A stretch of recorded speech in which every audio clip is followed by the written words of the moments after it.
Syd Barrett, un genio perdido. Había perdido conexión con la realidad 35 años antes de su final.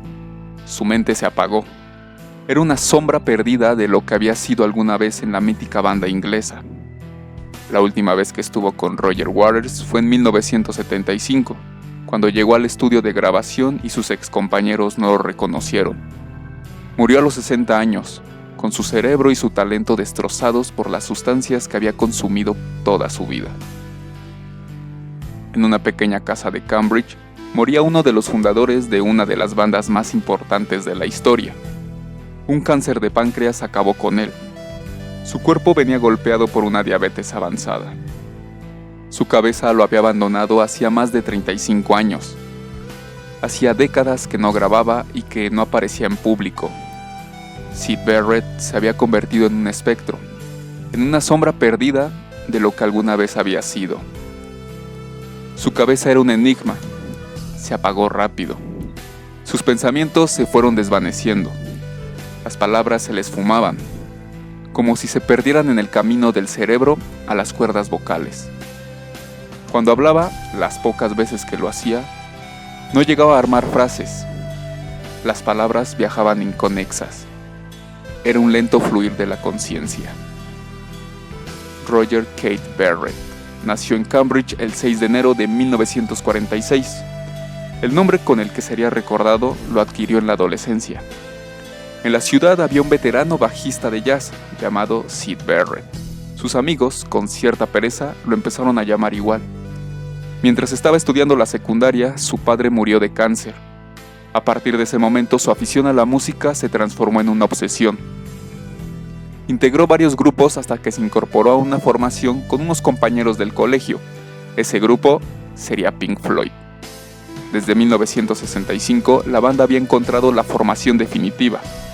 El bajista, Roger Waters, el baterista, Nick Mason, el tecladista, Richard Wright, y el guitarrista y cantante, Syd Barrett.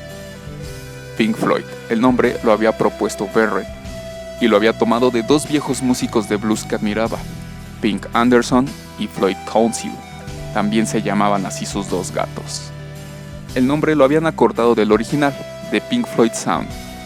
La banda rápidamente se hizo un lugar en la efervescente escena inglesa. El primer single fue top 10 en Inglaterra, See Emily Play.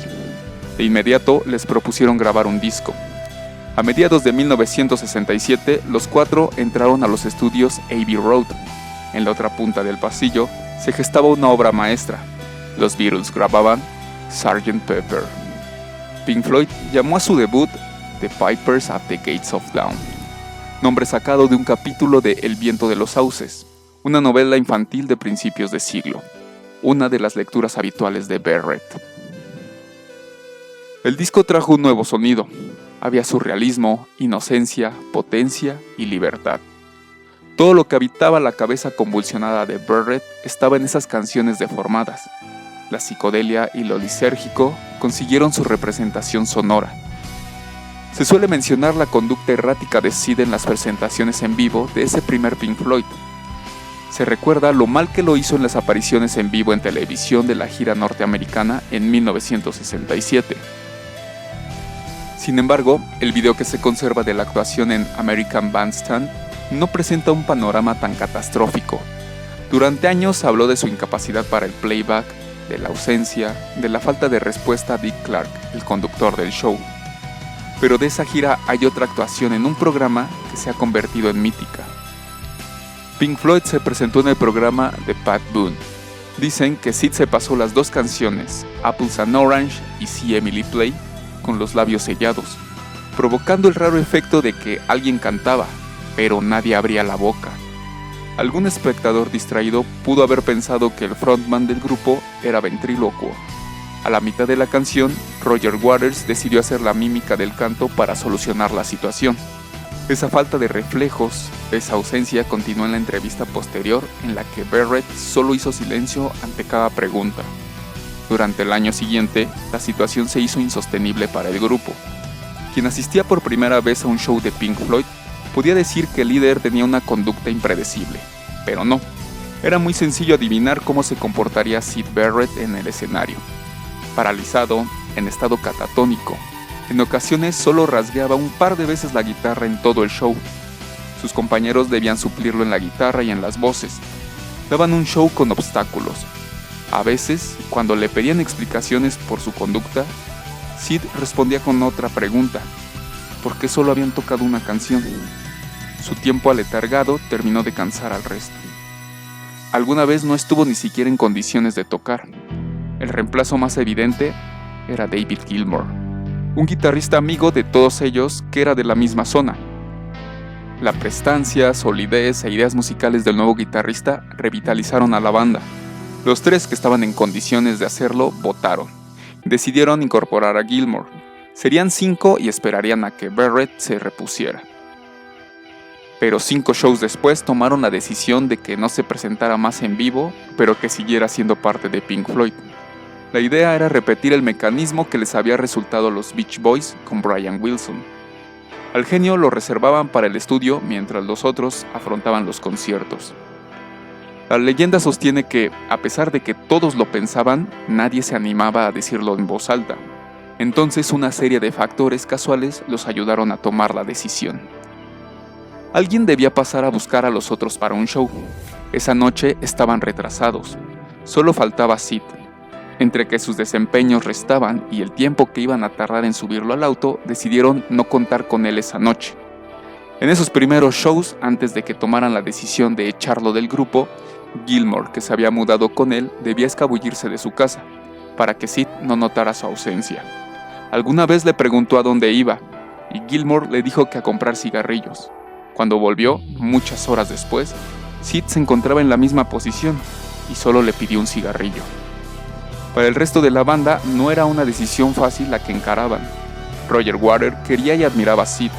En honor a esa amistad, retrasaban la decisión y buscaban alternativas. David era amigo de Sid, y su ingreso hacía parecer que la situación podía ser revertida. A su vez existía la confianza, sin sustento, que en caso de controlar sus consumos desbocados, Sid pudiera volver a ser el de antes. Había otro factor, tal vez el más importante. Sin él, Pink Floyd debía reconfigurarse. No era cuestión de que otro asumiera las voces principales y de contratar a un gran guitarrista. Se trataba de generar nuevos equilibrios internos, de echar a andar nuevas fuerzas creativas dentro de la banda. El peso compositivo del primer álbum recaía sobre Sid. La apuesta era arriesgada. Eran pocos los que confiaban en que pudiera salir bien. Mientras Pink Floyd, ya sin Sid, entró a grabar A Saucer Full of Secrets, su segundo álbum, incluyeron uno de los temas inéditos de Sid, Jug Band Blues. Sid Barrett también consiguió un contrato. Para los que no conocían su situación, no parecía un mal negocio. Él era el que proporcionaba las canciones, él había diseñado ese rock espacial que el grupo había instalado. Sid entró al estudio con David Gilmour como productor.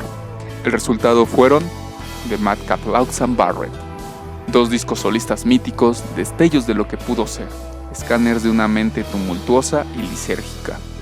Uno acústico y el otro con acompañamiento instrumental. Fueron discos difíciles de grabar. Sid nunca volvió a tocar 2 veces la misma canción, siempre la modificaba. Cada vez era una nueva versión. Su presente perpetuo no lo dejaba pensar en el pasado, ni mirar al futuro. En 1971, el fotógrafo Mick Rock lo entrevistó para la Rolling Stone.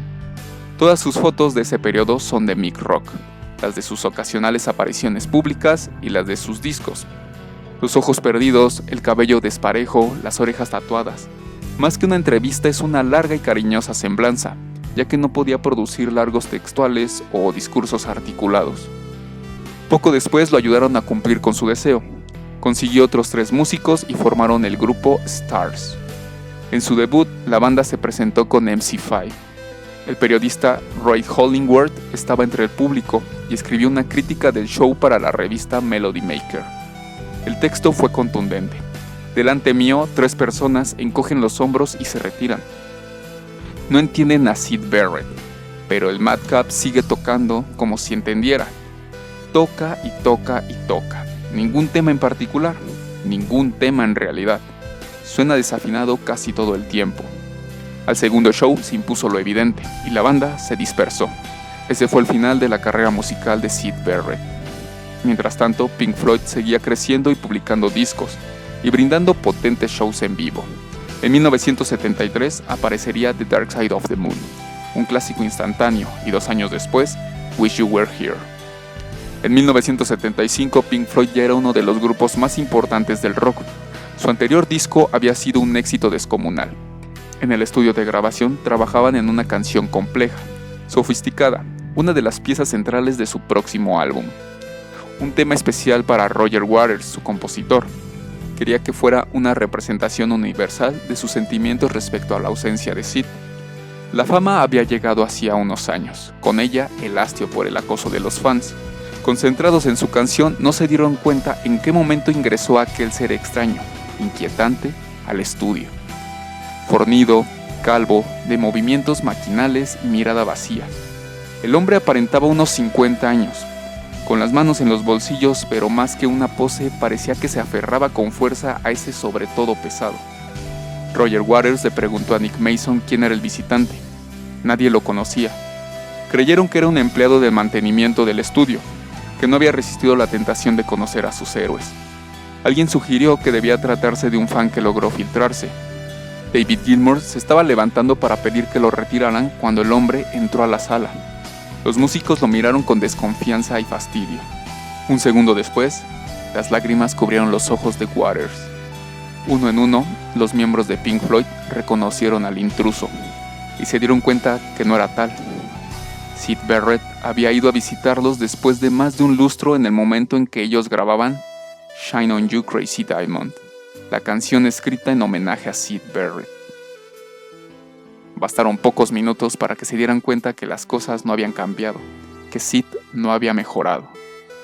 Barrett ofreció poner unas guitarras y con amabilidad le dijeron que ya estaban grabadas. Pasaron la canción decenas de veces, intentando corregir pequeños desperfectos, perfeccionándola. Cuando Roger Waters pidió al ingeniero que la volviera a poner, Barrett dijo, ¿para qué, si ya la escuchamos una vez? Al final, sus excompañeros, sin hacer referencia a que la letra hablaba de él, le preguntaron qué le había parecido la canción. Suena un poco vieja, sentenció Sid antes de desaparecer en la oscuridad. Fue la última vez que estuvieron todos juntos. El consumo desbocado consumió el cerebro de Syd Barrett. La experimentación extrema lo derrumbó. Internaciones psiquiátricas, una vida de letargo y sequía. A mitad de los años 70, Sid regresó a Cambridge, a casa de su madre. Ya no hubo apariciones públicas, solo algunos pocos encuentros casuales en la calle, periodistas que montaban guardia cada tanto y fans que alimentaron su leyenda. Él, mientras tanto, hibernaba. Flotaba en ese mundo ingrávido y estéril, al que lo habían llevado los... Cuando su madre murió, la que continuó cuidándolo fue su hermana Rosemary.